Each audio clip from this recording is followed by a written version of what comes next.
भारत में जो middle family रह रही है ना, उसको बहुत ज्यादा हेल्प मिलने वाली है ये जो आरबीआई ने रेपो रेट कम किया है।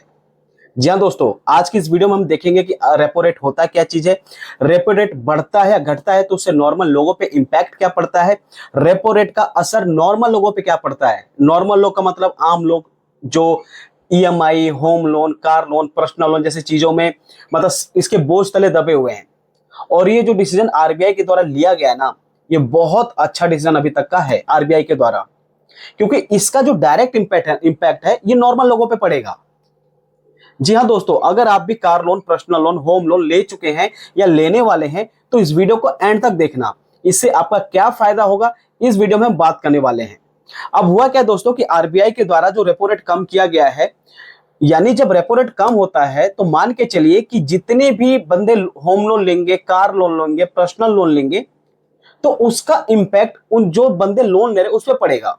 यानी रेपो रेट कम हुआ तो कहीं ना कहीं उसका इंपैक्ट जो बंदा लोन ले रहा है उस पर पड़ेगा।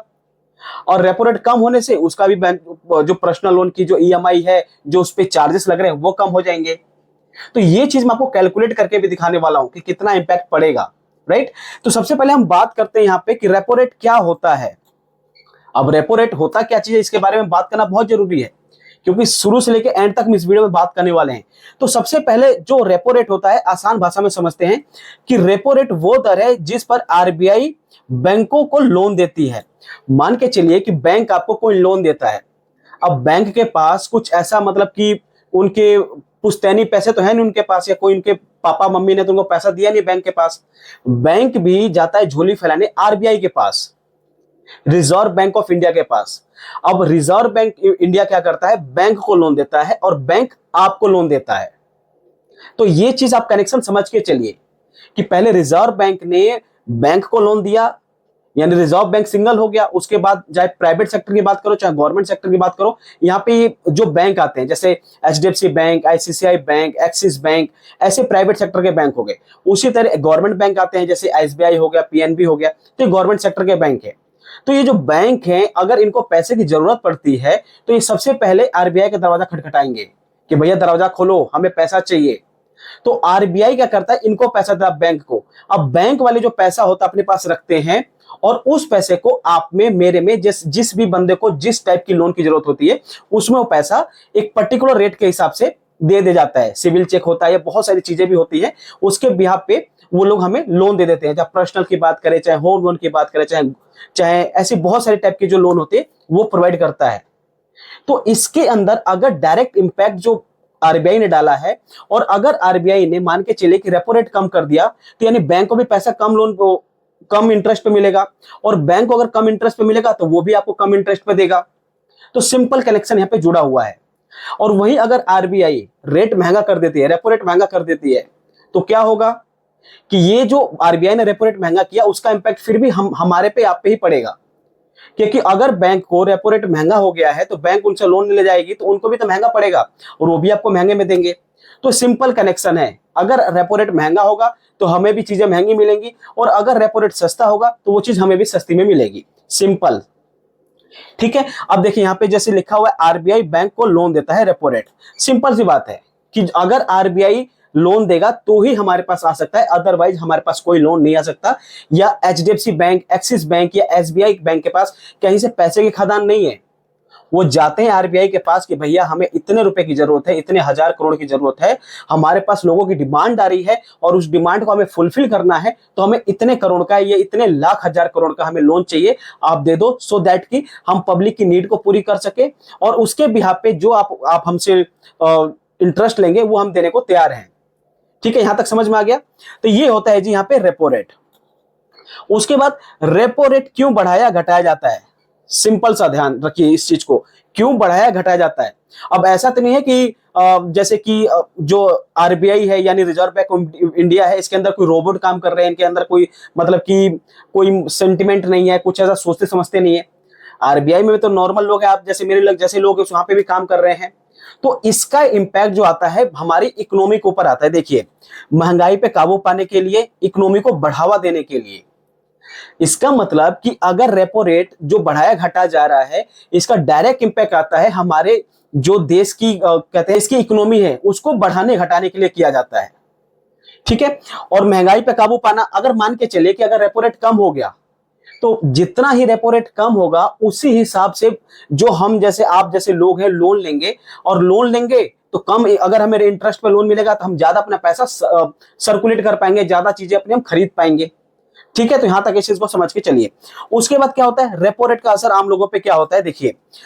अब रेपो रेट जो होता है, जो आरबीआई के द्वारा निर्धारित किया जाता है रेट ऑफ इंटरेस्ट, उसका क्या होता है कि वो जो होता है home loan, car loan, personal loan और ईएमआई, मतलब कि इसका डायरेक्ट इंपैक्ट जो हो ये रेपो रेट का, वो यही पे पड़ता है, होम लोन, कार लोन और पर्सनल लोन पे।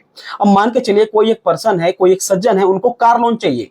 अब वो कार लोन के लिए मतलब अगर उनके पास इतना पैसा है, सफिशिएंट अमाउंट है, तब तो कार खरीद लेंगे। और अगर उनके पास पैसा नहीं हुआ तो क्या करेंगे, तो वो क्या करेंगे, वो जाएंगे बैंक के पास और बैंक से वो लोन लेंगे। और बैंक कहां से लोन ले रहा था, जो मैंने आपको पीछे बताया, आरबीआई से। तो प्रॉपर चेन चलती चली आती है। ठीक है, तो आप यहां तक समझ गए car loan, home loan, personal loan के लिए। उसके बाद बैंक की ब्याज दर, जो मैंने आपको पीछे बताया कि जो बैंक की ब्याज दर होती है यही मैटर करता है। अगर आरबीआई बहुत ज्यादा ब्याज दर पे बैंक को ब्याज देगा तो वो उसी हिसाब से बैंक भी हमसे चार्ज करेगी। अब ऐसा नहीं है कि मान के चले कि 2% पे आरबीआई ने बैंक को लोन दे दिया, बैंक ने आपको 1% पे दे दिया, ऐसा नहीं होगा, क्योंकि बैंक खुद ज्यादा पे उठा के कम में नहीं दे सकता। अगर बैंक 4% पे या 3% पे या 2% पे ब्याज दर के हिसाब से लोन ले रहा है तो वो उसको बढ़ा के आपको देगा, ना कि कम करके देगा। उसके बाद सेविंग अकाउंट पे ब्याज। तो ये सारी चीजें करके नॉर्मल इंसान की जो लाइफ है अभी बहुत सेटल डाउन होने वाली है, बहुत अच्छी चलने वाली है। जो लोग होम लोन के लिए अप्लाई करने वाले हैं, जो लोग पर्सनल लोन के लिए अप्लाई करने वाले हैं, जो लोग पर्सनल लोन के लिए, कार लोन के लिए अप्लाई करने वाले हैं, उनको बहुत बड़ा फायदा होने वाला है होम लोन से। अब एक उदाहरण के लिए समझिए, देखिए यहाँ पे क्या लिखा हुआ है कि अगर आरबीआई ने रेपो रेट 6.5% से 6.75 कर दिया तो XYZ बैंक लोन महंगा करेगा। समझ में आ गई चीजें, जो मैंने आपको पीछे बताया वही एग्जैक्ट वही चीज है कि अगर आरबीआई रेपो रेट बढ़ा देगा, यानी 6.5% से 6.75% कर देगा, तो जो XYZ बैंक है वो अपना जो बैंक का लोन है ना वो महंगा कर देगा। ठीक है, यानी आपकी जो ईएमआई 500 रुपए से जा रही थी तो वो 1000 रुपए तक हो सकती है। तो इतना इंपैक्ट पड़ता है इसका।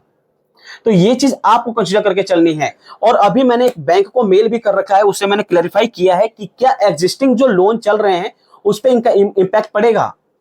तो वो मैं एक सेपरेट वीडियो बना के आप लोगों को दिखा दूंगा, या कोई रील या कोई छोटी मोटी ऐसे शॉर्ट्स के थ्रू बता दूंगा। प्रॉपर मैंने मेल डाला हुआ है, और अगर उनके तरफ से कोई नोटिफिकेशन आता है, मैंने सिंपल लोगों से यही पूछा है कि जो आरबीआई ने रेपो रेट कम कर दिया वो तो ठीक है कि जब आप अब से कोई फ्रेश लोन अप्लाई करने जा रहा है तो उसको तो फायदा मिलेगा। क्या किसी का लोन पहले से चल रहा है, चाहे कार लोन हो, पर्सनल लोन हो, होम लोन हो, उसका इंपैक्ट पड़ने वाला है? तो अगर उनके तरफ से कोई रिस्पॉन्स आता है तब तो वेल एंड गुड है, और नहीं आएगा तो मैं इसके ऊपर प्रॉपर रिसर्च करके आपके लिए एक वीडियो बना के डाल दूंगा। ठीक है, तो आप लोगों को यहां तक क्लियर हो चुका होगा कि रेपो रेट क्या होता है, काम कैसे करता है, क्यों बढ़ाया घटाया जाता है, ये सब चीज आपको कंफर्म हो गया है। और अभी भी आपका कोई भी सिंगल डाउट है तो आप कमेंट कर दीजिए, मैं उस पर रिप्लाई कर दूंगा। और नेक्स्ट वीडियो किस टॉपिक पे चाहिए वो भी कमेंट कर दीजिए, उसके ऊपर भी डिटेल वीडियो मैं बना के आप लोगों के लिए यूट्यूब चैनल पर अपलोड कर दूंगा। वीडियो अगर आपको अच्छी लगे तो चैनल को सब्सक्राइब करके बेल आइकन को प्रेस कर लीजिए। मिलते हैं किसी और वीडियो में नए फ्रेश टॉपिक के साथ, तब तक के लिए बाय बाय, वंदे मातरम।